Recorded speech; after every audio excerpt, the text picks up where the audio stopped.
Segundo as Escrituras Sagradas, Samuel, profeta de Deus, levou ao rei Saul, que estava na gestão da época, governando, administrando, é claro, através da digníssima permissão de Deus, o povo escolhido por Deus, o povo que era dito como a menina dos olhos do Senhor. Saul estava engajado por Deus a levar, a encaminhar os propósitos, os projetos de Deus para a nação, sua nação escolhida e amada. E um determinado momento de toda essa história, meus amados a conhecem muito bem, que Deus ordenara ao rei Saul que destruísse, aniquilasse todos os amalequitas, ou seja, os descendentes de Amaleque, porque Deus se lembrara da primeira perseguição dos primeiros opositores de Israel lá no deserto. Isso está registrado no livro de Êxodo, capítulo 17, versículo 8 adiante. Lembra-se? Que Moisés travaram a batalha, liderando Israel, é claro, na direção do Espírito de Deus, contra os amalequitas, povo esse que perseguira e queria destruir o povo de Deus, perseguir, frustrar os sonhos do povo de Deus. Mas nós bem sabemos que todos quantos tentaram frustrar, destruir e aniquilar os sonhos de Deus, a história foi revertida. Daqueles que tentaram contra o povo de Deus, foram envergonhados, foram aniquilados. Deus prometera aos amalequitas que de geração a geração eles viveriam a fio da espada. Amados, e é claro, Deus é fiel na sua palavra para cumprir. Ela não volta, não retorna para si vazia, antes faz o que está proposto a ser feito.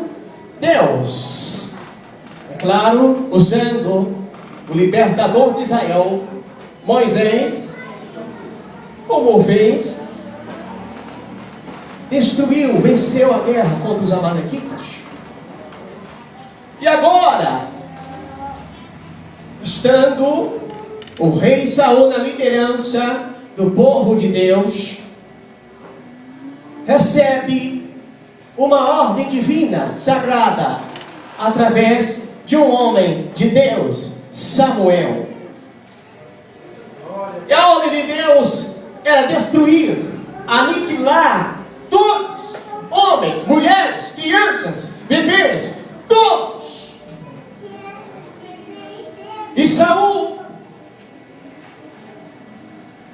foi fazer a vontade de Deus, mas por um determinado momento, Saul deixou que o seu ego falasse mais alto. Eu quero que você observe, ou reflita melhor, reflita. Um homem na direção de um trabalho, liderando um grande povo, ele está sujeito como homem, sujeito como ser humano, a sofrer determinadas situações. Primeiro, sabemos que o homem, o ser humano, está sujeito ao fracasso, ao erro. E a posição ocupada por ele, Saul, no momento em que Deus queria que Saul executasse a sua vontade, em vez de driblar o eu, a vanglória,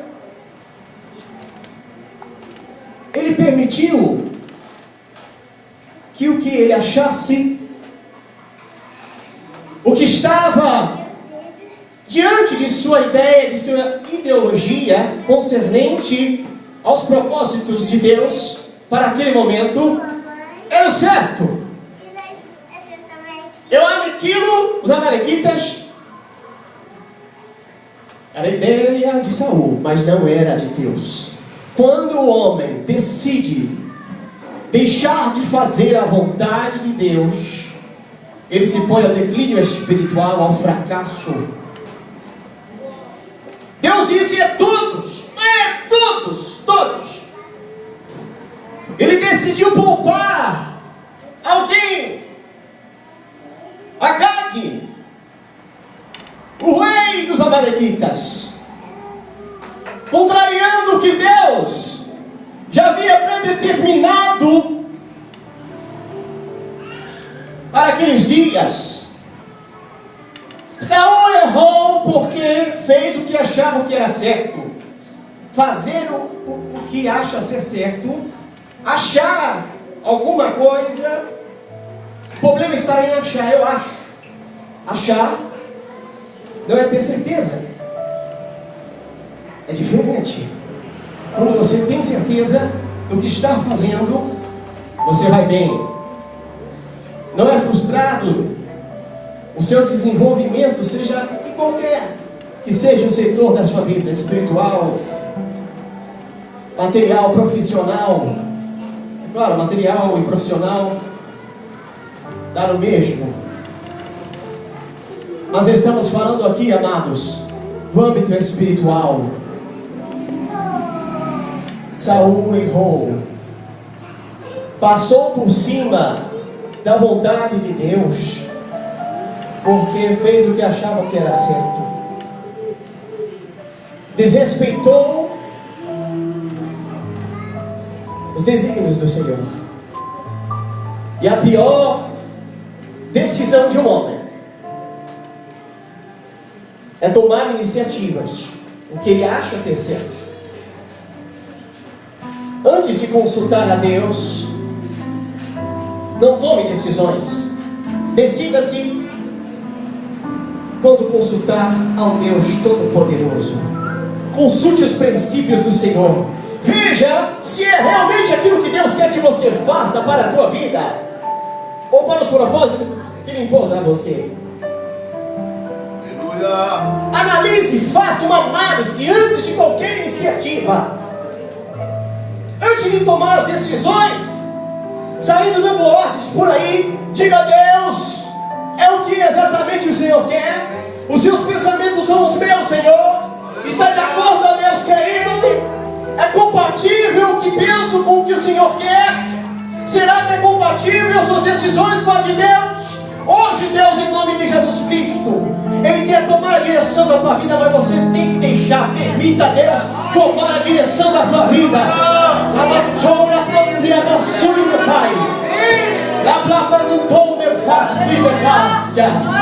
O seu barco não irá ao naufrágio se você deixar que Jesus Cristo Nazareno apazigue essa tempestade. Não queira tomar a guerra com as suas próprias mãos. Entenda, é espiritual. A nossa luta, amados, é espiritual e não física. Não é carnal, é espiritual. Vai para o joelho, peça a direção de Deus. Diga a Ele: Senhor, fiz as minhas guerras por mim. Deus, tome a minha direção. Tu és o capitão, o comandante da minha vida.